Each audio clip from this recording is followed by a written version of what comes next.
नमस्कार, स्वागत है आप सभी का। आप देख रहे हैं हेल्दी इंडिया, आपके साथ में हूं मोनिका सिंह। तो आज है रविवार और हर शनिवार रविवार हम लाते हैं आपके लिए हेल्दी इंडिया, क्योंकि हमें है आपकी सेहत का ख्याल। और आज हम बात करने वाले हैं डैंड्रफ की समस्या के बारे में। जी हाँ, डैंड्रफ जो कि बहुत ही कॉमन होता है खासतौर से विंटर्स में।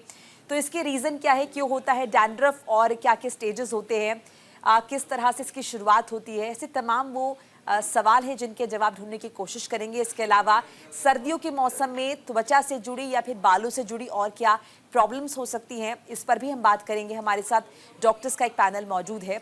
इसके अलावा अगर आपके भी कुछ सवाल हैं, कुछ जानना चाहते हैं, तो फ़ोन लाइन्स हमारी खुली हुई हैं। फ़ोन करके आप इन समस्याओं का समाधान जान सकते हैं। शुरुआत करेंगे प्रोग्राम के। सबसे पहले आपको एक रिपोर्ट दिखाएंगे, उसके बाद डिस्कशन करेंगे। देखिए, और देखिए रिपोर्ट पर जाने से पहले मैं आपको एक बार फिर से बता दूं कि हमारे साथ मेहमान कौन कौन से जुटे हुए हैं, जिनके ज़रिए आप अपनी समस्याओं के समाधान पा सकते हैं।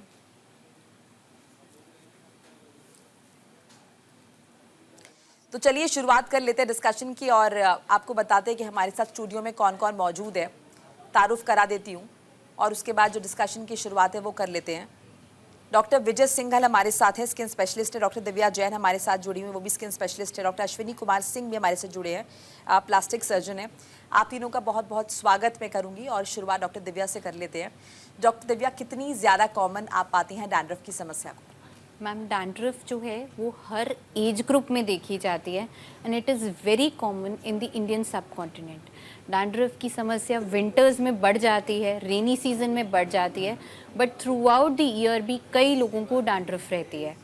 ये जो समस्या है ये यंग एज ग्रुप में भी मिलती है, बेबीज़ में भी मिलती है टीनिया कैपिटिस के फॉर्म में, और 40 से 60 की एज में भी मिलती है सेबोरिक डर्मेटाइटिस या डैंड्रफ की फॉर्म में। सो डैंड्रफ ओवर पीरियड हर एज ग्रुप में पाई जाती है एंड ये फिर फ्लेकिंग, इरिटेशन, इचिंग एंड जो वाइट कलर के फ्लेक्स होते हैं ये उसके बेस पे देखी जाती है। सो डैंड्रफ तो बहुत कॉमन है एवरी एज ग्रुप में। डॉक्टर अश्विनी का भी एक बार रुक कर लेते। डॉक्टर अश्विनी, क्या रीज़न मेन है डैंड्रफ के? मैम, अगर आप डैंड्रफ को समझे तो there are 3 basic reasons for dandruff. एक है कि ह्यूमन के अंदर जब बैक्टीरिया या फंगल इन्फेक्शन, दूसरा चीज़ है कि sebum production from the hair, तीसरा फैक्टर है कि जो ह्यूमन बीइंग है उसकी स्किन कितनी इरिटेटिंग है या वो कितनी स्किन जो हेयर प्रोडक्ट्स के लिए सेंसिटिव है। तो these are the 3 triangle of dandruff. अगर ये 3 ट्रायंगल को हम तोड़ सकते हैं तो हम डैंड्रफ का ट्रीटमेंट कर सकते हैं, और ये 3 ट्रायंगल में जितना चीज़ें ऐड ऑन होती चली जाएंगी, ये सारे फैक्टर्स एक सर्कल की फॉर्म में चीज़ें बढ़ाते चले जाते हैं और डैंड्रफ करते चले जाते हैं। डॉक्टर विजय, विंटर्स में ही क्यों ज़्यादा हम इस समस्या को कॉमन पाते हैं? वैसे मेरे ख्याल से शायद जब रेनी सीजन होता है तब भी ये प्रॉब्लम अराइज होती है, लेकिन विंटर्स में ज़्यादा क्यों? क्योंकि विंटर्स में वैसे भी स्किन ड्राई होती है और स्कैल्प पे ड्राइनेस बढ़ जाती है, तो वो एक्स्ट्रा कंट्रीब्यूट करता है डैंड्रफ को बढ़ाने में जी। और जो इसका कीटाणु है मैलासेसिया, वो ऑलमोस्ट सब में होता ही है। और इसको समझने के लिए ऐसे समझा जा सकता है कि किसी में वो कीटाणु ज़्यादा डैंड्रफ बनाता है तो ज़्यादा पेशेंट्स को परेशानी फील होती है, जिसमें कम बनाता है उसको कम फील होती है। बाकी ये कीटाणु ऑलमोस्ट यूनिवर्सली सब में, सब ह्यूमन बींग्स में मिलता ही है। लेकिन जैसे कि आपने जिक्र किया ड्राइनेस ज़्यादा होती है सर्दियों में, तो सिर्फ क्या ड्राई स्कैल्प वाले लोग इसके शिकार होते हैं? नहीं, ये एक्चुअली बेसिकली ऑयली स्किन में ज़्यादा फंगस ग्रो करता है, क्योंकि जो मैलासेसिया वो एक फंगस है, और इसलिए हम जिन पेशेंट्स को डैंड्रफ होती है उनको मना करते हैं कि आप ऑयल का इस्तेमाल ना करें, क्योंकि ऑयल की प्रेजेंस में ये जो मैलासेसिया कीटाणु है ज़्यादा डैंड्रफ बनाने लगता है। क्योंकि विंटर्स में ड्राइनेस एक्स्ट्रा कंट्रीब्यूट कर देती है, तो इसलिए वो थोड़ा सा ज़्यादा, उसको हमें लगता है कि डैंड्रफ ज़्यादा हो गया है। तो डॉक्टर दिव्या, क्या हम इसे एक मिथ माने या फिर क्या कोरिलेशन है इसके बीच में? लोग बोलते हैं ऑयलिंग आपने बहुत टाइम से नहीं की इसलिए डैंड्रफ जो है आपको बार बार हो रहा है, या फिर अगर ऑयल लगा लेंगे तो डैंड्रफ ठीक हो जाएगा। सो बेसिकली मिथ है, या फिर अगर कनेक्शन है तो सही कनेक्शन का ही सही रिलेशन क्या है? मैम, एक्चुअली तो ये मिथ है कि ऑयलिंग करने से डैंड्रफ ठीक हो जाता है। नॉर्मली ऑयल जब हमारे स्कैल्प में एक्यूमुलेट होता है तो एक नॉर्मल कमेंसल जो नॉर्मल बैक्टीरिया है जो हमारी स्किन की लेयर्स पे एक्चुअली बैठा रहता है मेलेसिया फरफर, वो प्रोलिफरेट करने लग जाता है, उसको खाना मिल जाता है। तो बेसिकली उसकी तादाद बढ़ने की वजह से इचिंग, रेडनेस, इरिटेशन वाली और फ्लेकिंग्स आनी शुरू हो जाती है। ये उसकी वजह से है, पर वो जो नॉर्मल बैक्टीरिया है वो ऑयल पे फीड करता है। तो आप जब ऑयल लगाएंगे, आप लगा के बैठे रहेंगे वो oil may be 6 hours 8 hours, तो उस फंगस की जो क्वांटिटी है वो बढ़ जाएगी। उसकी तादाद बढ़ने की वजह से हमें डैंड्रफ हो जाएगा। अब अगर यही चीज़ हम फ्रीक्वेंटली करते रहेंगे तो एज अ रिज़ल्ट कि वो फंगस ग्रो करी जा रहा है, कॉन्स्टेंटली ग्रो कर रहा है, और वो फिर बाकी कमेंसल्स, बाकी बैक्टीरिया और फंगाई को भी ग्रो कर देता है अपने साथ। तो इसलिए वो हमारे लिए हार्मफुल है। आप ऑयलिंग कीजिए, अगर बहुत मन है कीजिए, पर आप कीजिए 20 मिनट्स के लिए, 15 मिनट्स के लिए, एंड उसके बाद अच्छी तरह से शैम्पू से रिंस आउट कर दीजिए। That oil should not stay, और हमारी बॉडी का भी जो ऑयल है वो ज़्यादा क्वांटिटी में नहीं रहना चाहिए, इसलिए as a result of which वो भी क्लीन आउट हो जाना ये आप चाहिए। नॉर्मल सिनेरियो में 20 मिनट्स का जिक्र करें, यहाँ पे सिर्फ डैंड्रफ वाले केस में। मैम ये नॉर्मली हम लोग पेशेंट्स को जब मना करते हैं आप ऑयलिंग मत करिए, तो उनका रिटर्न में जवाब आता है ऑयलिंग से हमारा हेडेक ठीक हो जाता है। ऑयलिंग करने से चंपी करे बिना हम हेड वॉश नहीं कर सकते, क्योंकि एक इंडियन सिनेरियो में ये बना हुआ है। तो एज अ रिजल्ट हम लोग समझाते हैं पेशेंट्स को आप 15 मिनट्स कर लीजिए। बट वो नरिशमेंट जो हमें देखने को मिलता है पोस्ट ऑयलिंग, अगर हम हेड बाथ लेते हैं तो मैम नरिशमेंट नहीं मिलता। नरिशमेंट बाल जो है ये स्ट्रैंड है, ये स्पेसिफिकली डेड स्ट्रैंड है, ये ग्रो नहीं कर रहा, इसकी नीचे की रूट ग्रो कर रही है।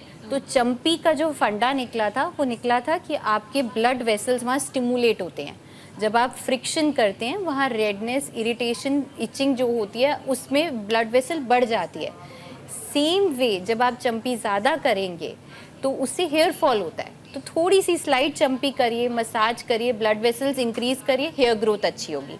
इसी चीज़ को हम एक्सेसिवली कर लेंगे तो मुश्किल हो जाएगा। तो इसलिए हम समझा के चलते हैं कि धीरे धीरे आप इस हैबिट को कम करिए, पर जो लोग नहीं कर पाते उनके लिए फिर एडवाइस्ड होता है कि आप 15-20 मिनट्स कर लीजिए and then rinse it off. इसमें मैम एक चीज़ मैं ऐड करना चाहूँगा मैम के साथ कि यस, जो उन्होंने बोला है कि ऑयलिंग बहुत लंबे टाइम तक नहीं करनी चाहिए, दैट इज़ ट्रू कि ज़्यादा बाल अगर सीबम इकट्ठा रहेगा बालों के अंदर तो फंगल ग्रोथ ज़्यादा होगी। लेकिन जैसे हम ऑयलिंग अगर करते हैं तो नरिशमेंट तो डेफिनेटली मिलता है। एंड यस, पुराने ज़माने में से कोकोनट ऑयल बहुत यूज़ करते थे चंपी के लिए, तो still coconut oil because it has anti inflammatory properties, तो उसका अगर हम डैंड्रफ हो भी रहा है तो यस थोड़ा बहुत उसका इफेक्ट होता है कि थोड़ा वो इन्फ्लेमेशन को कम कर देता है। But long duration of putting oil and keep it that oil for a longer duration will not work. थोड़ी देर के लिए लगाइए, लगाने के बाद चंपी कर सकते हैं, मसाज कर सकते हैं, और उसके बाद जल्दी से आप उसको वॉश कर लीजिए थॉरोली, सो दैट कि जो एक्सेस ऑयल है स्कैल्प से निकल जाए और जितना हमें न्यूट्रिशन चाहिए उतना ही ऑयल हमारे पास रहे।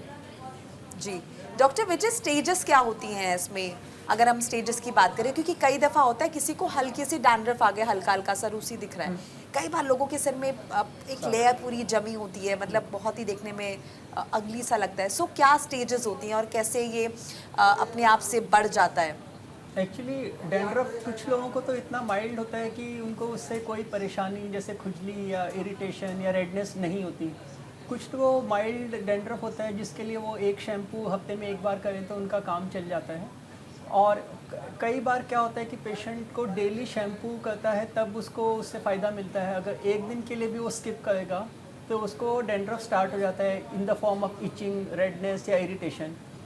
लेकिन कुछ पेशेंट्स ऐसे भी होते हैं कि जिसके लिए हमें उनको कुछ खाने की दवाइयाँ या कुछ स्ट्रॉन्ग शैम्पू जो कि नॉर्मली मेडिकेटेड नहीं होते, या मतलब जो कि सिर्फ डॉक्टर प्रिस्क्रिप्शंस पर पेशेंट को यूज़ करने चाहिए, जो कि जैसे टार बेस्ड शैम्पू है, कोल्टार वगैरह, या खाने की दवाइयाँ हैं, तब हम उनको प्रिस्क्राइब करते हैं। तो ना के बराबर डैंड्रफ होने से लेकर सीवियर डैंड्रफ जो कि एक फुल स्कैल्प सीमेंट की कोटिंग कह लो या सीमेंट की परत जैसा थिक लेयर बना सकता है, वहाँ तक जा सकता है। तो इट्स अ फुल स्पेक्ट्रम।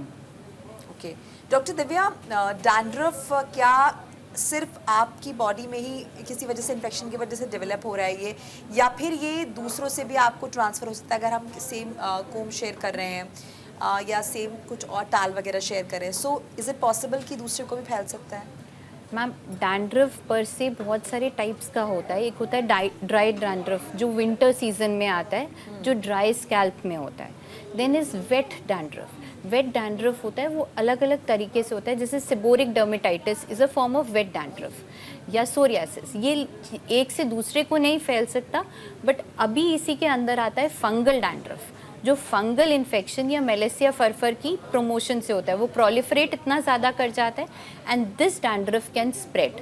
इसके अंदर जो होती हैं फ्लेक्स होती हैं, अगर आप सेम कॉम यूज़ करेंगे और आप दूसरे बंदे का भी सिर अनहाइजीनिक हो या क्लीन ना प्रॉपरली हो, तो वहाँ फंगस जम जाती है एंड प्रोलिफरेट कर जाती है, as a result of which वो डैंड्रफ स्प्रेड आउट हो जाता है। तो इसलिए हम थोड़ा सा समझा के चलते हैं कि आप कॉम्स ना शेयर करें। किसी के बाल में लाइट ग्रेड फंगस है या ऑयलिंग ज़्यादा हो रखी है तो उससे दबी हुई फंगस है, नहीं पता चल रहा, तो आइडियली इट इज़ एडवाइज्ड कि आप कॉम्स ना शेयर करें, तो वो बेटर रहता है लॉन्ग रन में। अगर सेबोरिक डर्मेटाइटिस है या सोरियाटिक फॉर्म ऑफ डैंड्रफ आ रही है तो वो स्प्रेड नहीं हो सकती, तो वो प्रॉब्लमैटिक नहीं है, तो पेशेंट को उसमें कोई टेंशन लेने की ज़रूरत नहीं है। जी डॉक्टर अश्विनी, ऐसा भी कुछ है कि अगर हम बहुत ज़्यादा हार्ड शैम्पूज यूज़ कर रहे हैं तो उसकी वजह से भी डैंड्रफ के इश्यूज हो सकते हैं? मैम हेयर केयर प्रोडक्ट के अंदर जो केमिकल्स हैं दैट कैन कॉज डैंड्रफ। जैसे मैंने शुरू में भी बताया था कि इट्स ए ट्रायंगल। अगर कोई भी चीज़ एक्सेस हो रही है, चाहे हेयर केयर प्रोडक्ट्स के अंदर कोई जो प्रोडक्ट्स हैं वो हार्मफुल हैं, या सीबम एक्स्ट्रा प्रोडक्शन हो रहा है, या फंगल या बैक्टीरियल ग्रोथ ज़्यादा हो रही है, तो कोई भी चीज़ अगर इरेगुलर होती है तो आपको डैंड्रफ हो सकता है। यस, जिन लोगों के अंदर ऑयली स्किन है डेफिनेटली उनको डैंड्रफ होने के चांस ज़्यादा हैं, लेकिन अगर आपकी ऑयल स्किन नहीं भी है और आपकी हेयर केयर प्रोडक्ट के अंदर ऐसे मटेरियल हैं जो आपके स्कैल्प को कॉन्स्टेंटली इरिटेट कर रहे हैं, constantly irritation will cause more of flaking and इससे आपको डैंड्रफ इंक्रीज हो सकता है। डॉक्टर विजय, डैंड्रफ के अलावा और कौन सी समस्याएं हैं जो कि सर्दियों में कॉमन देखी जाती हैं? स्कैल्प की या स्किन? जी, scalp से स्कैल्प यूजुअली इरिटेशन, खारिश, और जो एक और चीज़ जो कुछ पेशेंट्स डैंड्रफ को सोरियासिस से कंफ्यूज कर लेते हैं, तो उन दोनों को भी डिफ्रेंशिएट करना बहुत ज़रूरी है।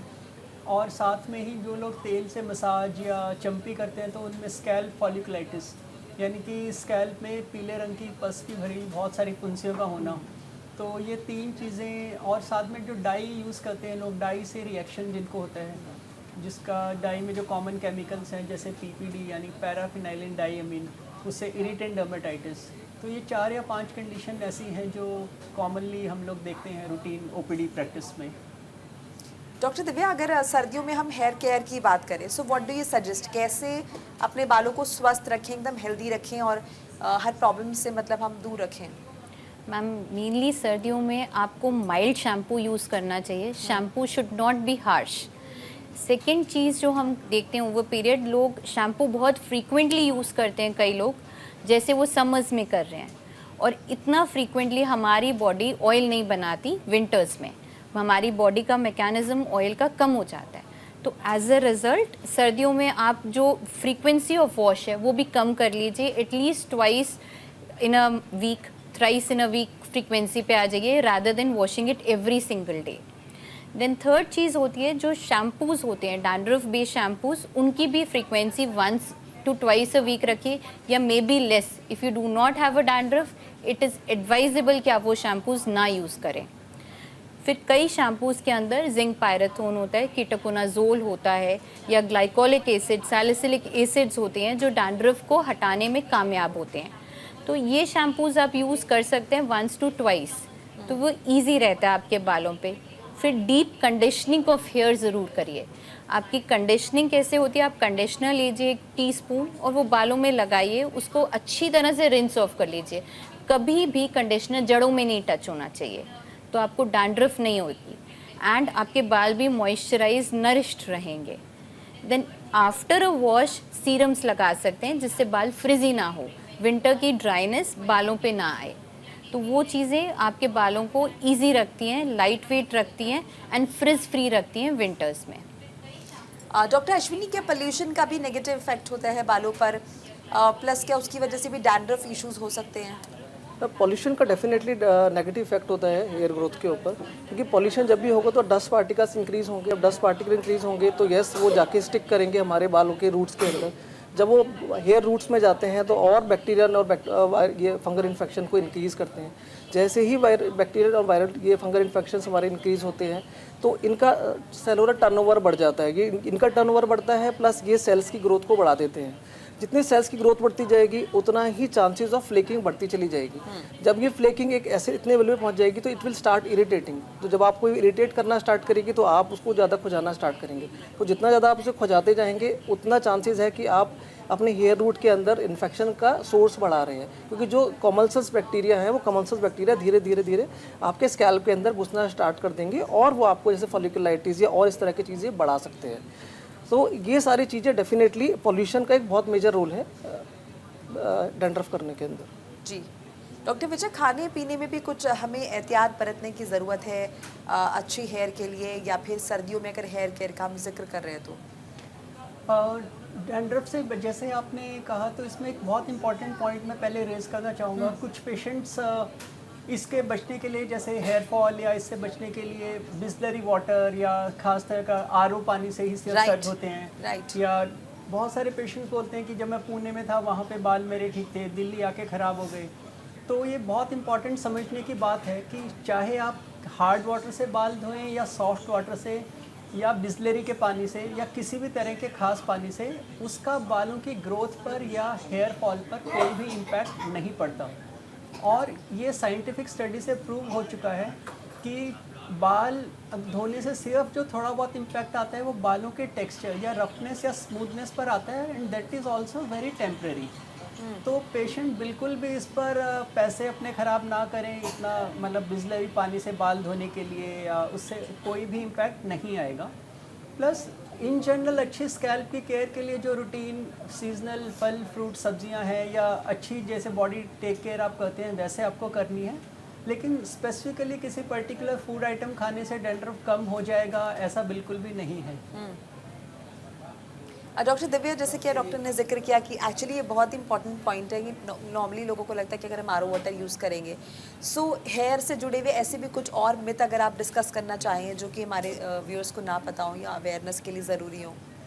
मैम, हेयर केयर जो होती है उसमें एक चीज़ समझनी पड़ती है कि शैम्पू सिर्फ बाल क्लीन करता है, शैम्पू ग्रोथ प्रमोट नहीं करता, जैसे कि सर ने बोला। तो बहुत लोग आते हैं कि आप हेयर फॉल का शैम्पू बता दीजिए, हमें दवाई नहीं लगानी। तो एक ये चीज़ हमेशा समझनी पड़ेगी कि shampoos work as cleansers, just cleaning. उनका कॉन्टैक्ट टाइम 2 मिनट 4 मिनट हो सकता है, इससे ज़्यादा नहीं है। तो आप शैम्पू से हेयर ग्रोथ प्रमोट नहीं कर सकते, ये आपको बहुत इजीली समझना क्योंकि पड़ेगा। एक्चुअली मार्केट में इस तरीके के शैम्पूज अवेलेबल हैं, उन पे ये ब्रांडिंग है हेयर फॉल वाले शैम्पू या दूसरे कुछ और इस तरीके के, राइट। तो ये चीज़ समझनी है। सेकंड है कि कंडीशनिंग जो होती है वो रूट्स की नहीं होती, वो बालों की कंडीशनिंग है, ताकि आपकी जो क्यूटिकल है, हेयर का जो केराटिन आ रहा है वो क्यूटिकल सेम लाइन में रहे और क्यूटिकल ख़राब ना हो, ताकि 2 मुँहे बाल ना हो। बिल्कुल सिंपल तरीके से सिर्फ कंडीशनर्स वहाँ वर्क करते हैं। तो कंडीशनर्स कभी भी हेयर रूट में नहीं जाने चाहिए, वो डैंड्रफ करते हैं। एंड थर्ड है, बहुत सारे लोग कर्ड अप्लाई कर सकते हैं, लेमन ना अप्लाई करें। This is very commonly seen. लोग डैंड्रफ है, लेमन अप्लाई करके स्किन पील करते हैं कि उससे डैंड्रफ ख़त्म हो जाएगा, बट बाल और ड्राई और फ्रिजी हो जाते हैं। तो हम लोग समझाते हैं कि आप कर्ड अप्लाई कीजिए। कर्ड का बेसिस ये है कि उसके अंदर प्रोपियोनी बैक्टीरियम है। जो ये बैक्टीरिया है ये आपकी फंगस को ख़त्म करने का काम करता है, एंटी बैक्टीरियल है, एंटी फंगल है। तो आप कर्ड से कंडीशनिंग कर सकते हैं, but ideally it is advice कि लेमन मत लगाइए बालों में, बालों की फ्रिजीनेस बढ़ जाती है। तो ये थोड़ी सी चीज़ें समझने वाली हैं। बाकी लोग त्रिफला भी हमने रिसर्च मटेरियल्स में देखा है कि त्रिफला इज़ ऑल्सो एडवाइस, बहुत सारे लोग यूज़ करते हैं इंडियन सब कॉन्टिनेंट में त्रिफला बालों पे, and it helps in prevention of seborrhoeic dermatitis. So ये चीज़ें हैं, आप ट्राई कर सकते हैं अपार्ट फ्रॉम मेडिसिन। जी, medicine are always available. Doctor Ashwini, जैसे कि अभी डॉक्टर दिव्या ने जिक्र किया कुछ देर पहले कि जो फ्रिक्वेंसी है बाल धुलने की, जो गर्मियों में आप रखते हैं वो सर्दियों में कम हो, ट्वाइस हो थ्राइस हो। सो ये भी क्या वेरी करता है कि अगर फॉर एग्जांपल आप समर्स में 7 दिन बाल धुलते हैं तो सर्दियों में आप कम करके 3 to 4 टाइम्स कर लें। अगर नॉर्मली ही आप गर्मियों में 2 टाइम्स अ वीक धुलते हैं, 3 टाइम्स, तो सर्दियों में उसके अकॉर्डिंग कम करना है। यस, बिकॉज मैम जैसे मैम ने बोला कि बाल जो भी आप बाल धो रहे हैं वो क्लिनजिंग के लिए धो रहे हैं। ठीक है। और अगर ओवरऑल क्या होता है कि जैसे जैसे आप विंटर्स में जाते जाएंगे आपका जो ओवरऑल ऑयल प्रोडक्शन है वो कम होता चला जाता है। सो बाल इतने ज़्यादा गंदे ही नहीं हो रहे हैं कि आपको उसको बहुत फ्रीक्वेंटली धोने की ज़रूरत है। इसके अंदर भी टाइप ऑफ हेयर के ऊपर बहुत कुछ डिपेंड करता है। जैसे इफ़ यू हैव लाइक जैसे आपके बाल है, लंबे स्ट्रेट बाल है, तो आपके बालों के अंदर गंदे होने के चांस ज़्यादा है, आपको वो बाल धोने की ज़रूरत ज़्यादा है as compare to people like me जिसके बहुत ही करली हेयर है। तो हमें जो फ्रीक्वेंसी ऑफ हेयर वॉश है हमारी कम होती है। सो इसके बाद जैसे जैसे आप विंटर्स में जाते जाएंगे, बिकॉज ऑयल प्रोडक्शन कम हो रहा है, तो हमें ज़्यादा बाल को धोने की ज़रूरत नहीं है। अगर आपको जैसे डेली हेयर वॉश करना पड़ रहा था तो आप उस डेली हेयर वॉश को अब 2 दिन में कर सकते हैं, 3 दिन में कर सकते हैं। और अगर आप डेली हेयर वॉश करते थे साथ साथ में मेडिकेटेड हेयर वॉश भी करते थे, जैसे normal over the counter product use करते हैं प्लस ट्वाइस ए वीक आप मेडिकेटेड प्रोडक्ट यूज़ करते हैं, तो ओवरऑल सब चीज़ों की फ्रिक्वेंसी आप कम कर सकते हैं। अगर वो 2 बार यूज़ करते तो 1 बार कर सकते हैं, इसी तरह से। लेकिन यहाँ पे अगर यही चीज़ हम डैंड्रफ के कंटेक्स्ट में लें तो हमें विंटर्स में हेयर वॉश की फ्रीक्वेंसी कम के बजाय बढ़ानी पड़ती है। तो जिन लोगों को, क्योंकि विंटर्स में डैंड्रफ ज़्यादा हो जाता है, तो लेट से वो अर्लियर हफ्ते में 1 या 2 बार शैम्पू कर रहे थे, तो विंटर्स में we tell them patient like you have to wash every alternate days, या हफ्ते में 3 बार 4 बार या 5 बार, ताकि वो हाइजीन मेंटेन रहे। हाइजीन, क्योंकि विंटर्स में डैंड्रफ बढ़ जाता है। क्योंकि आज का topic we are discussing dandruff, तो इसलिए डैंड्रफ ज़्यादा होने की वजह से हमें फ्रीक्वेंसी बढ़ानी पड़ती है शैम्पू नॉर्मल की। केस में कम करनी है, लेकिन अगर डैंड्रफ आपका है तो आपको हमें बढ़ानी पड़ती हाँ है, जी। ताकि आप थोड़ी हाइजीन मेंटेन Maintain रखें। करें। क्योंकि नॉर्मली ये भी होता है कि अगर हाइजीन नहीं है तो उसकी वजह से भी डैंड्रफ कई Dandruff, बार हाँ। एक्यूमुलेशन उसका हो जाता है। सो मेल और फीमेल्स में भी क्या डिफरेंट रीजन होते हैं डैंड्रफ के, या फिर dandruff is a common problem for both the genders? Dandruff is common through out, male female सब इक्वल। और एक चीज़ और, जैसे लोग बोलते हैं आके कि सर तेल लगाने से डैंड्रफ कम हो जाता है, एक्चुअल में तेल लगाने से जो डैंड्रफ है वो स्किन पर चिपक जाता है and that gives a pseudo impression कि वो ठीक हो रहा है। एक्चुअल में it is other way round. वो तेल की प्रेजेंस में जो मेलासीजिया कीटाणु है वो ज़्यादा डैंड्रफ बना रहा है, ज़्यादा फंगस ग्रो कर रहा है। तो इसलिए तेल की जो यूज़ है डैंड्रफ पेशेंट्स में स्ट्रिक्टली मना करते हैं। और अगर आपको तेल लगाना भी है तो स्कैल्प पे नहीं, हेयर शाफ्ट में नीचे नीचे ही लगाएं, तो उससे आपके मोर और लेस दोनों पर्पस सॉल्व हो जाएंगे। एंड इसमें डॉक्टर दिव्या क्या हेयर लेंथ का भी कुछ रोल होता है कि जिनकी हेयर लेंथ ज़्यादा है उन्हें डैंड्रफ होगा या फिर कम है, ऐसा कोई फैक्टर नहीं मैम होता है? वैसे ऐसा फैक्टर नहीं देखा गया, बट हेयर लेंथ जिनकी ज़्यादा होती है वो कम फ्रीक्वेंटली वॉश करें तो ये प्रॉब्लम आ सकती है। आपकी हेयर लेंथ ज़्यादा है तो मेक श्योर कि आपकी वॉशिंग कैपेसिटी उतनी होनी चाहिए कि आप उसको ऑल्टरनेट डे या हफ्ते में 2 बार वॉश कर रहे हैं। रिंस करना बालों को ज़रूरी है। कई लोग क्योंकि बाल लंबे होते हैं फ्रीक्वेंसी ऑफ वॉश कम रखते हैं क्योंकि वो सर्दियों में देर से सूखेंगे, राइट। तो फिर उस चक्कर में डैंड्रफ हो सकता है। बट अगर आप ये सोचें कि छोटे बाल हैं वो जल्दी सूख जाते हैं और विंटर्स में भी सेम फ्रीक्वेंसी रखते हैं, प्रॉब्लम नहीं आती। तो ये छोटी छोटी चीज़ें देखनी पड़ती हैं कि आपकी frequency of head wash is dependent on your scalp, वो ध्यान दे के आपको चलना चाहिए। इन शॉर्ट आपको हाइजीन पूरी हाइजीन मेंटेन करनी है। अगर ऑयली स्कैल्प है फ्रीक्वेंसी ज़्यादा हो हेड वॉश की, ड्राई स्कैल्प हो कम हो, और डैंड्रफ वाला स्कैल्प है तो ऑब्वियसली ज़्यादा होनी चाहिए। जी, तो ऐसे हम चर्चा लगातार कर रहे हैं डैंड्रफ के बारे में, और इस बीच अगर आपके कुछ सवाल हैं स्किन से जुड़े हुए या फिर हेयर के बारे में जानना चाहते हैं तो प्लेटफॉर्म में नंबर स्क्रीन पर फ्लैश हो रहे हैं। एक छोटा सा ब्रेक लेना होगा, फौरन ज़रूर है, कहीं मत जाइएगा। ब्रेक के बाद स्वागत है आपका, आप हेल्दी इंडिया देख रहे हैं, आपके साथ में हूं मोनिका। और डैंड्रफ पर हम चर्चा करें, डैंड्रफ क्यों होता है, वजह क्या है इसकी, सिम्टम्स क्या हैं, क्या इससे इसको ठीक कर सकते हैं, तमाम ऐसे सवाल हैं जिनके जवाब ढूंढने की कोशिश करें। तमाम एक्सपर्ट हमारे साथ मौजूद हैं। इस बीच अगर आपके कुछ सवाल हैं तो आपको रिमाइंड करा दूं कि फ़ोन लाइन हमारी खुली हुई हैं, जानना चाहते हैं, पूछना चाहते हैं तो आप पूछ सकते हैं इस मंच के ज़रिए। शो को आगे बढ़ाते हैं, डॉक्टर अश्विनी का रुख करते हैं। डॉक्टर अश्विनी, जैसे कि मैं भी जिक्र कर रही थी, क्या स्ट्रेस का या फिर अगर बॉडी में हार्मोनल चेंजेस हैं सो उनका भी इफेक्ट होता है डैंड्रफ पर? Yes, both stress and hormones have effect on dandruff. Hormones में जैसे सर से मैं थोड़ा सा डिसएग्री करूंगा यहाँ पे कि मेल्स एंड फीमेल्स में अगर हम पैटर्न की बात करें तो मेल्स में ज़्यादा होता है। मतलब साइंटिफिकली प्रूवन है कि एंड्रोजेंस का रोल है डैंड्रफ के अंदर। तो मेल्स के अंदर क्योंकि एंड्रोजेंस ज़्यादा होते हैं एज कम्पेयर टू फीमेल्स, तो चांसेस ऑफ डैंड्रफ ज़्यादा होता है। दूसरी बात, वो फीमेल्स जिनके अंदर हार्मोनल चेंजेस हो रहे हैं, जैसे फीमेल्स ऑफ PCOS, फीमेल्स जिनके अंदर एड्रेनल ट्यूमर्स है, ऐसी फीमेल्स के अंदर चांसेस ऑफ डैंड्रफ ज़्यादा है एज कम्पेयर टू नॉर्मल। बहुत ज़्यादा ऐसा नहीं कि बहुत ज़्यादा सिग्निफिकेंट है ये, but yes hormones have a factor in dandruff. दूसरा चीज़ stress, anything which is leading to stress वो आपके ओवरऑल हेल्थ को डिसबैलेंस करती है, और स्ट्रेस होने से भी आपके डैंड्रफ होने के चांस डेफिनेटली बढ़ जाते हैं। जी डॉक्टर विजय, हम हेयर पे लगातार बात कर रहे हैं, स्किन भी बहुत इम्पॉर्टेंट है और सर्दियों में स्किन की हालत बहुत ख़राब हो जाती है। सो मेजरली क्या इश्यूज आपके पास आते हैं? क्या सिर्फ यही इशू आता है कि स्किन बहुत ज़्यादा एक्सेसिवली ड्राई हो जा रही है, या फिर कुछ और भी ऐसे इश्यूज हैं जो कि लोग लेकर आपके पास आते हैं? स्किन में बहुत सारी बीमारियां हैं ड्राई स्किन के अलावा जो विंटर्स में एग्रावेट हो जाती हैं, जैसे एक्जिमाज हैं, बच्चों में खास तौर से एटोपिक एक्जिमा या एटोपिक डर्मेटाइटिस या सोरियासिस या एक्ने, जो कॉमन चीज़ें या जो स्किन की बाकी बीमारियां हैं वो सब हैं जो विंटर्स में बढ़ सकती हैं। जी। तो उसके लिए हम पेशेंट को एडवाइस करते हैं कि एक तो जो विंटर्स में स्किन ड्राई हो जाती है, सोप का यूज़ थोड़ा कम करें, क्योंकि जो सोप है स्किन का नेचुरल ऑयल निकाल के स्किन को और ज़्यादा ड्राई बनाकर जो एग्जिस्टिंग स्किन कंडीशंस हैं उनको एग्रावेट कर देती है। तो स्किन को अच्छे से मॉइस्चराइज करें, मॉइस्चराइज़र से दिन में 2 बार या 3 बार, या जिन लोगों की स्किन और ज़्यादा ड्राई है जैसे एटोपिक पेशेंट्स की, तो उसमें मॉइस्चराइजेशन की जो फ्रीक्वेंसी है उसको बढ़ाने के लिए बोलते हैं। तो जब स्किन हाइड्रेट रहेगी तो ये बाकी जो स्किन कंडीशंस हैं या डिजीज़ हैं उनको मैनेज करना भी आसान होगा, पेशेंट्स को दवा वगैरह कम खानी पड़ेंगी, तो उसके लिए अच्छा रहता है अगर स्किन को पेशेंट हाइड्रेट रखता है तो। डॉक्टर, आपने कहा कि साबुन का इस्तेमाल कम करें, so what is the alternative? Normally नहाने में आप सोप यूज़ करेंगे, जब भी आपको हैंड वॉश करने जाना है आप सोप यूज़ करेंगे, सो ऐसे में ऑल्टरनेटिव आप क्या सजेस्ट करते हैं? जैसे जो सोप्स ज़्यादातर हम यूज़ करते हैं उनका पीएच बहुत हाई होता है, जिससे कि स्किन को वो ज़्यादा ड्राई कर देते हैं।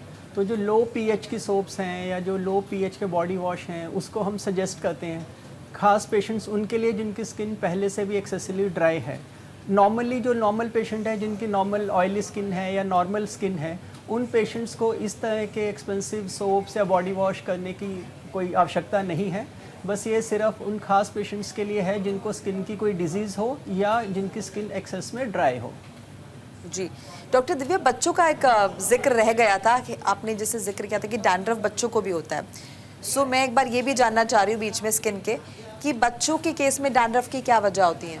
मैम, बच्चों के केस में सीबम प्रोडक्शन हो जाता है जब वो पैदा होते हैं, फर्स्ट 6 मंथ्स 7 मंथ्स, उसमें मदर के हॉर्मोन्स जो बच्चे में गए होते हैं वो करते हैं। Then over the period of growing stage tinea capitis होती है, वो जो होती है वो फंगल इन्फेक्शन है because of not proper hygiene maintain, मिट्टी में खेलती हैं, ओवर पीरियड किसी और बच्चे से कॉन्ट्रैक्ट कर ली इन्फेक्शन उन्होंने, या स्कैल्प ऑयली रह गया या ऑयल लगा के छोड़ दिया, तो टीनिया कैपिटस करके फंगल इन्फेक्शन ऑफ स्कैल्प हो जाती है जो हेयर रूट्स को अफेक्ट कर देती है।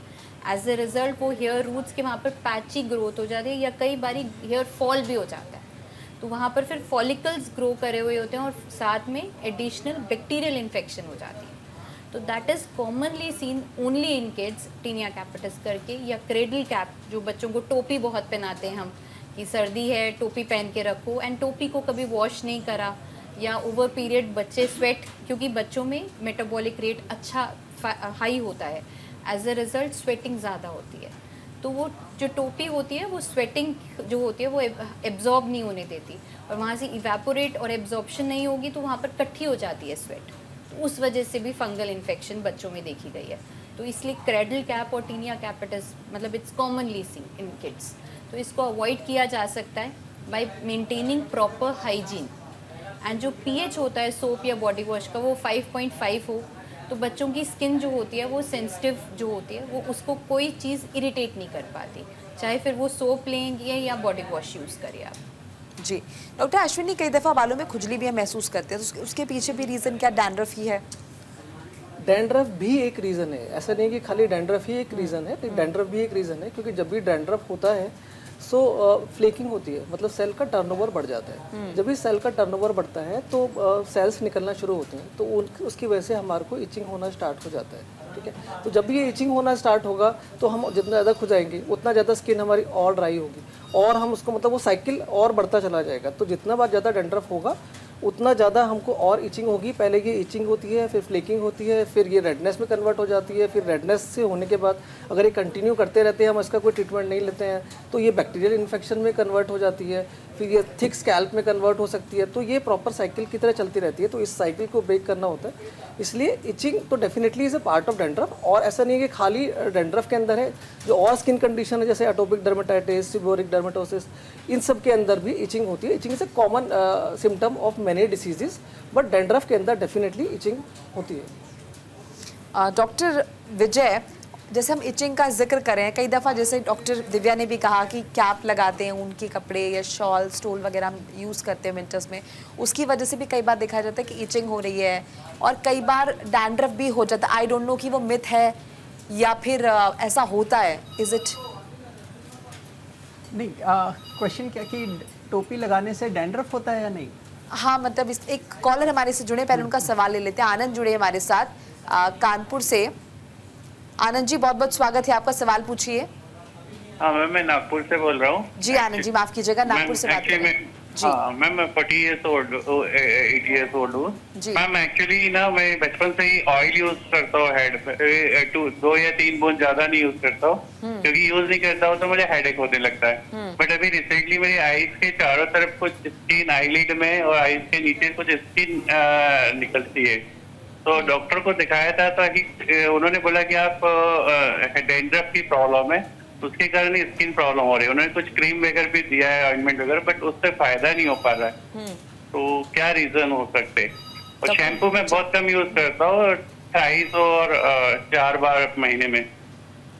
जो डेंड्रफ है वो सर के अलावा बॉडी में 5 या 6 जगह और हो सकता है। जैसे जो एक तो आईब्रोज, जो face medial aspect, centre nose के पास, नोज के आसपास, चिन पर, अंडर आर्म्स और दोनों स्कैपुला, यानी जो हमारी अपर बैक होती है उसके बीच में। तो ये कॉमन साइट्स हैं जिनको हमारी लैंग्वेज में सिबोरिक साइट्स बोलते हैं, और यहाँ पे डेंड्रफ हो सकता है। और एक चेस्ट के सेंटर पोर्शन में। तो जो आपको डेंड्रफ फील हो रहा है अपनी आंखों के पास और जो आंखों के चारों तरफ, आंखों के पास, तो डेंड्रफ हो सकता है। तो उसके लिए अगर आप ट्रीटमेंट करेंगे तो वो ठीक हो जाएगा। ओके, बट ये डेंड्रफ की इश्यू के कारण है या समथिंग कुछ और, मतलब स्किन की इश्यू, कुछ और प्रॉब्लम है? नहीं, ये दोनों चीज़ें हो सकती हैं। जैसे पेरीऑक्यूलर डर्मेटाइटिस भी हो सकता है या डेंड्रफ की वजह से भी हो सकता है। तो अगर आप अपने स्किन स्पेशलिस्ट को दिखाएंगे तो वो देख के दोनों को इजीली डिफरेंशिएट कर पाएंगे कि ये क्या चीज़ है। बट दोनों की दोनों इजीली ट्रीटेबल हैं।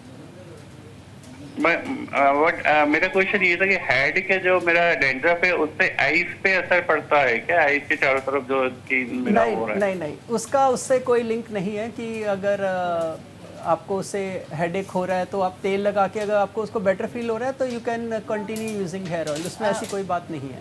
मैं उसमें एक चीज़ और ऐड करना चाहूँगी कि एक बार एक बीमारी है सिबोरिक डर्मेटाइटिस करके, तो उसमें जो हेड का डैंड्रफ वाला फ्लेकिंग है वो आईज की आई लैशेस पे आता है, और उसकी वजह से यहाँ पिगमेंटेशन, इचिंग, इरिटेशन आईज के अराउंड हो जाती है और आईब्रोज पे भी होती है, और वही सेम चीज़ कान के पीछे भी होती है।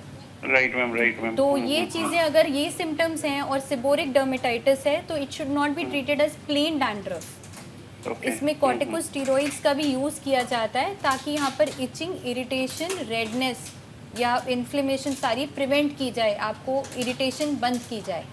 तो ये वन ऑफ दी सिम्टम्स होते हैं। इसको एक बार कोई स्पेशलिस्ट को दिखाकर आप डायग्नोज करवाइए।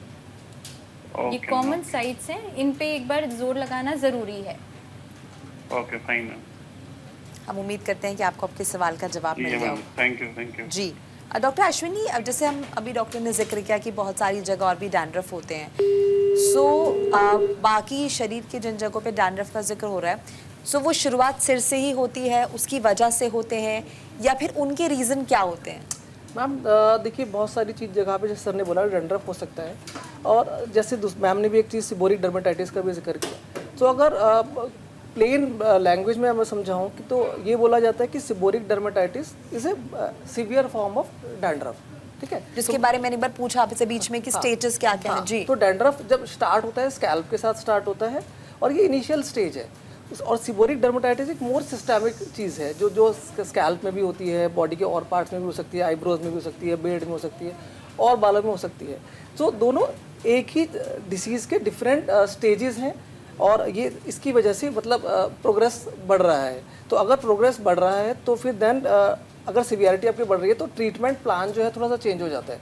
जैसे अगर खाली डैंड्रफ है तो आप मोस्ट ऑफ द टाइम खाली एंटी डैंड्रफ शैम्पूज यूज़ करके जो भी मेडिकेटेड प्रोडक्ट्स मार्केट में अवेलेबल हैं उनको यूज़ करके चीज़ें ठीक कर सकते हैं। लेकिन अगर आपकी सिवियरिटी ज़्यादा बढ़ रही है, आप बैक्टीरियल इन्फेक्शन की तरफ बढ़ रहे हैं, तो आपको स्टीरॉइड्स लेने पड़ सकते हैं। सम केसेस में आपको टैक्रोलिमस जैसे प्रोडक्ट भी लेने पड़ जाते हैं। तो सिवियरिटी के हिसाब से ट्रीटमेंट चेंज होता है। जी, एक कॉलर है हमारे साथ एटा से। सर स्वागत है आपका, सवाल पूछिए। मेरा सवाल ये था कि मेरे बाल बहुत टूट रहे हैं सर, और ये बाल लगभग 3-4 महीने में ज्यादा टूटते हैं जी। जो अभी ये समय आ गया सितंबर से दिसंबर के बीच में बहुत ज्यादा बाल टूटता है सर जी। और मैं इस समस्या से पिछले 7-8 साल से पीड़ित हूँ।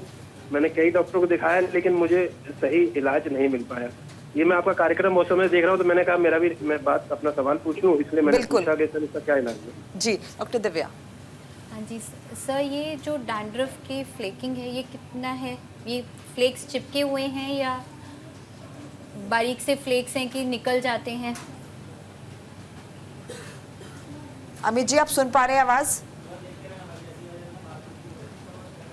संपर्क टूट गया, आप अपने हिसाब से गाइड कर दीजिए। I think she is talking about hair fall.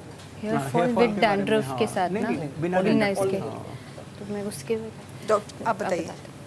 सो जहाँ तक ये बोलना चाह रहे हैं कि हेयर फॉल हो रहा है इनको और हेयर फॉल होने इनको बहुत लंबे टाइम से पिछले 4-5 महीने से बता रहे हैं। तो ये जो एक सीजन है मानसून सीजन है, ये मानसून सीजन है, डेफिनेटली इसमें हेयर फॉल होता है। लोगों को ये जानना भी जरूरी है कि कितना हेयर फॉल नॉर्मल है।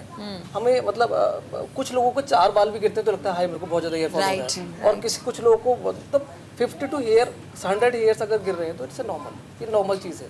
छोटे हेयर के अंदर ये ज़्यादा दिखते हैं क्योंकि और बड़े हेयर वालों को पता है कि नॉर्मली इतना हेयर फॉल नॉर्मल होना ही होना है। डैंड्रफ से भी कुछ लोग ये क्वेश्चन पूछते हैं कि क्या डैंड्रफ होने की वजह से मुझे हेयर फॉल हो रहा है? ऐसा नहीं होता है। तो अगर प्राइमरीली देखिए तो डैंड्रफ होने की वजह से हेयर फॉल नहीं होता। डैंड्रफ होने की वजह से जो प्रॉब्लम एसोसिएटेड हो रही हैं उससे एक टेम्परेरी हेयर फॉल हो सकता है, बिकॉज उस time bacterial and fungal infection है, सीबम का एक्सेस प्रोडक्शन है, सेल टर्नओवर ज़्यादा है, तो इनकी वजह से एक्सेस अमाउंट में हेयर फॉल हो सकता है। But it is a temporary phase. अगर वो डैंड्रफ ट्रीट हो जाता है सही टाइम पे तो फिर बाद में आपका हेयर फॉल कम हो जाएगा। हेयर की जो ओवरऑल फ्रिक्वेंसी है बालों की वो थोड़ी सी बेटर हो जाएगी। तो हेयर फॉल एक अलग चीज़ है। हेयर फॉल डैंड्रफ की वजह से डायरेक्टली नहीं होता है, उसके साइड इफेक्ट्स की वजह से हो सकता है। जी, एक कॉलर है हमारे साथ महाराष्ट्र से। बहुत बहुत स्वागत है मैम, आपका सवाल पूछिए अपना।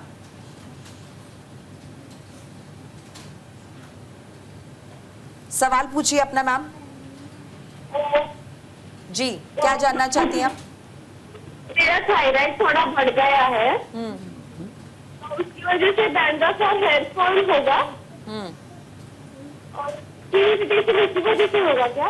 थायराइड की वजह से? थायराइड की वजह से, थायराइड की वजह से हेयर फॉल कॉमनली सीन है। थायराइड के पेशेंट्स में बहुत सिवियर हेयर फॉल होता है और लंबे टाइम तक चलता है जब तक आपका थायराइड बैलेंस ना हो जाए। और थायराइड ड्राइनेस भी करता है और हमारे जो ऑयल ग्लैंड्स हैं उनको ओवर पीरियड बंद कर देता है, as a result of which dryness की डैंड्रफ होती है। ड्राइनेस का एक टाइप ऑफ डैंड्रफ है जिसमें फ्लेकिंग होती रहती है, सिर से बाल झड़ते रहते हैं, कई बारी इचिंग भी हो सकती है जिसमें एक्टिव फंगल इन्फेक्शन नहीं होती। तो उस केस में यूजुअली एडवाइज्ड है कि आपको जो इचिंग है उसको कंट्रोल करने के लिए कोई भी कॉर्टिकोस्टेरॉइड बेस्ड क्रीम दे सकते हैं, लोशन लगा सकते हैं, एंड साथ में जो शैम्पू है वो आप जो यूज़ करेंगे उसका pH 5.5 हो और वो शैम्पू माइल्ड हो, ज़्यादा झाग ना बनाए। जेल बेस्ड शैम्पूज़ या क्रीम बेस्ड शैम्पूज़ आते हैं, आप उनको यूज़ करके देखिए तो आपका जो थायराइड की वजह से हेयर लॉस हो रहा है और जो डैंड्रफ हो रहा है वो दोनों चीज़ें करेक्ट हो जाएंगी लॉन्ग रन में। चलिए जी पूछिए। डैंड्रफ की वजह से मतलब थायराइड में बढ़ सकता है? थायराइड बढ़ सकता है? डैंड्रफ की वजह से थायराइड नहीं होता, थायराइड की वजह से डैंड्रफ ज़रूर आ सकता है। तो ये ओवर पीरियड आपको क्योंकि थायराइड है उसकी वजह से ड्राइनेस हुई जिसकी वजह से डैंड्रफ हुआ। तो डैंड्रफ की वजह से हमारे फोरहेड पे ये पिंपल्स हो जाते हैं ना? क्या चीज़? फोरहेड पे पिंपल्स का जिक्र किया आपने। हाँ, फोरहेड पे जो पिंपल्स आ रहे हैं वो थायराइड की वजह से आ सकते हैं या फिर डैंड्रफ की वजह से आ सकते हैं। डैंड्रफ जब गिरता है फोरहेड लाइन पे तब पिंपल्स आ सकते हैं। ये एक चीज़ होती है जैसे बॉडी में एक तो आपका इम्यून मैकेनिज्म वीक हो जाता है, एज अ रिजल्ट आ जाता है। सेकंड, हार्मोनल चेंजेस आ जाते हैं बॉडी में थायराइड की वजह से, उसकी वजह से आते हैं। प्लस जो डैंड्रफ यहाँ पर फोरहेड मार्जिन पे आ जाती है उसकी वजह से भी आपको दाने आ सकते हैं। उम्मीद करते हैं कि आपको आपके सवाल का जवाब मिल गया होगा। डॉक्टर विजय, ऐसा भी कुछ होता है कि अगर आपके सिर में डैंड्रफ है तो आप वहाँ के हाथ कहीं और ना लगाएं, वो फैल जाएगा, ये सिर्फ मिथ है? नहीं नहीं, ऐसा नहीं होता कि आपने डैंड्रफ के हाथ कहीं और लगाए तो वो फैल जाएगा। वो ये इस टाइप से कम्युनिकेबल नहीं है कि ये ट्रांसफ़र हो पाए।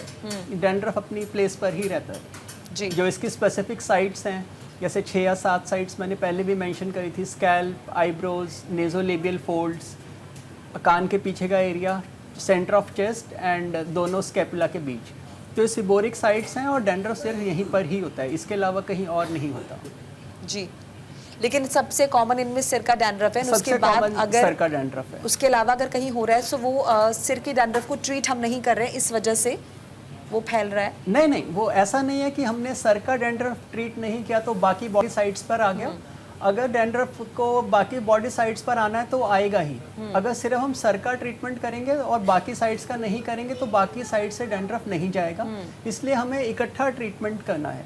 बट उसके जो रीजन है वो ऑल टुगेदर डिफरेंट है, क्योंकि सर का जो मेजरली आप लोगों ने डिस्कशन किया वो ये था कि हाइजीन हम मेंटेन नहीं रख रहे हैं और बहुत ज़्यादा ड्राइनेस चुकी हो जा रही है, इसलिए सेम रीजन जो 6 या 7 साइड्स हैं बॉडी की, सब जगह डैंड्रफ का रीज़न ही सेम। मेलासीजिया नाम की जो फंगस है, तो वो ऑयली प्रेजेंस में जो हमारी बॉडी में 7 साइट्स ऐसी हैं जहाँ पे सिबोरिक ग्लैंड्स यानी कि ऑयल प्रोड्यूसिंग ग्लैंड ज़्यादा होती हैं, और ऑयल ज़्यादा होने की वजह से मेलासीजिया कीटाणु ज़्यादा डैंड्रफ बनाने लगता है इन साइट्स पर। तो सब साइट्स पर pathology is same, reason is same, तो ऐसे है इसमें। जी। डॉक्टर दिव्या, स्किन की भी हम ऑब्वियसली बात इससे पहले कर रहे थे, सो स्किन केयर कितना इम्पॉर्टेंट है और कैसे हम इस टाइम पे, सर्दियों के टाइम पे खुद को प्रोटेक्टेड रख सकते हैं? मैम, स्किन केयर वैसे तो बहुत इम्पॉर्टेंट है क्योंकि face and body is the one that is going to fight एक पॉल्यूटेंट्स, एक इन्वायरमेंटल फैक्टर्स जो हैं। अगर स्किन आपकी इंटैक्ट है तो ड्राइनेस, फ्लेकिंग नहीं होगी, फटी हुई स्किन प्रेजेंट नहीं होगी जो अच्छी नहीं लगती। तो स्किन में आप स्किन को रेगुलरली मॉइस्चराइज करिए। सेकंड, उसमें जो भी आप क्लेंजर्स यूज़ करेंगे उनका pH 5.5 हो। लिप्स को आप मॉइस्चराइज करिए लिप बाम से। इवन देसी घी अगर आप रात को लगा के सो सकते हैं, it is very effective. Then eyes के अराउंड भी हम लोग क्रीम बोलते हैं, क्योंकि कई लोग सिर्फ फेस पे क्रीम लगाते हैं, आईज़ की मार्जिन को भी ज़रूर कोट करिए, उसमें भी फ्लेकिंग, फंगल इन्फेक्शन नहीं होता। देन ओवरऑल बॉडी को आपको मॉइस्चराइज करना चाहिए, तो this is very helpful in winters. Other than that आप इसके ऊपर सनस्क्रीन ज़रूर लगाइए, ताकि विंटर्स के अंदर भी हमें फेस और बॉडी दोनों को प्रोटेक्ट रखना चाहिए, and sunscreen is mandatory in that regard. Then last चीज़ इज़ कि स्किन हाइड्रेट रखने के लिए पानी ज़रूर पीजिए, दैट इज़ वेरी इंपॉर्टेंट। तो अगर आप अच्छी क्वांटिटी में 8 से 10 ग्लास पानी इवन इन विंटर्स पिएंगे, दैट इज़ बॉडी की रिक्वायरमेंट के अकॉर्डिंग पानी पीना चाहिए, पर वो पीना इतना ज़रूरी है तो आपकी ओवर पीरियड स्किन और हेयर दोनों ही अच्छे रहेंगे। जी, हमारे साथ एक कॉलर है प्रियंका दिल्ली से। प्रियंका जी, स्वागत है, सवाल पूछिए अपना। प्रियंका जी, सवाल पूछ सकती हैं आप अपना। हाँ जी मैम, मेरा क्वेश्चन है डॉक्टर विजय सिंघल से कि जैसे आजकल जनरली हम लोग अपने हेयर पर बहुत ज़्यादा हेयर स्टाइलिंग टूल्स यूज़ करते हैं एज अ फीमेल। कभी हम स्ट्रेटनिंग करते हैं, कभी हेयर कलरिंग, हेयर स्ट्रेटनिंग वगैरह यूज़ करते हैं, आयरन वगैरह। बट क्या ये बालों को डैमेज करता है? और इससे बचने के लिए पार्लर्स वाले खुद ही हेयर स्पा सजेस्ट करते हैं, which in itself again very expensive. So doctor Vijay, as per your opinion, because as a female hair styling भी ज़रूरी है, और उससे बचने के लिए आप क्या सजेस्ट करते हैं, उसके हार्मफुल इफेक्ट से बचने के लिए? डेफिनेटली जब आप कुछ बहुत सारे केमिकल्स या सैलून में जाके कुछ हेयर प्रोसीजर करते हैं तो हेयर शाफ्ट को वीक करता है या उसकी क्यूटिकल को डैमेज करता है, जिससे कि हेयर फॉल आपका बढ़ सकता है, या इनफैक्ट बहुत सारे पेशेंट्स का बढ़ता ही है। तो और ऊपर से जो मतलब वो जाकर सैलून वाले आपको मिसगाइड या गाइड मतलब करते हैं कि नहीं आप स्पा करवा लो, उससे आपके बाल हेल्दी हो जाएंगे, बालों को न्यूट्रिशन मिलेगा, ऐसा बिल्कुल भी नहीं है। क्योंकि जो बालों का लिविंग पोर्शन है वो स्कैल्प सरफेस से 7 मिलीमीटर नीचे है, तो बालों को जो भी न्यूट्रिशन मिलना है वो स्कैल्प के नीचे से ही मिलना है। ऊपर से आप उसके ऊपर किसी भी तरह की खास कोई एक्सपेंसिव क्रीम लगाकर या खास कोई जेल लगाकर उसको कोई हम न्यूट्रिशन या कुछ ऐसी स्ट्रेंथ प्रोवाइड नहीं कर सकते। आजकल एक कॉमन चीज़ चल रही है जिसको कहते हैं केराटिन ट्रीटमेंट, या इससे रिलेटेड बहुत सारी नई टर्म्स बोटॉक्स या कुछ चीज़ें मार्केट में आती हैं। किसी भी तरीके से ये हेयर फॉलिकल को स्ट्रेंथ नहीं दे सकता, क्योंकि जो उसका लिविंग पोर्शन है वो स्किन के अंदर है and that is deep 7 millimetre at least. So आप ऊपर से करके उसको अपनी स्ट्रेंथ को बालों की नहीं बढ़ा सकते। जी, हमारे साथ एक और कॉलर है पंजाब से, बहुत बहुत स्वागत है आपका, सवाल पूछिए अपना। हेलो जी, सवाल पूछिए सर अपना। मैम, अभी आप स्किन केयर की बात कर रहे थे ना, मैं आपका शो देख रहा था जी। मैम। उसमें आप कह रहे थे कि स्किन केयर रूटीन फॉलो करना चाहिए। मैम, जब भी मैं मॉइस्चराइजर यूज करता हूँ तो मैम मेरी स्किन पे एक्ने आ जाते हैं, ये क्या जी दिक्कत है?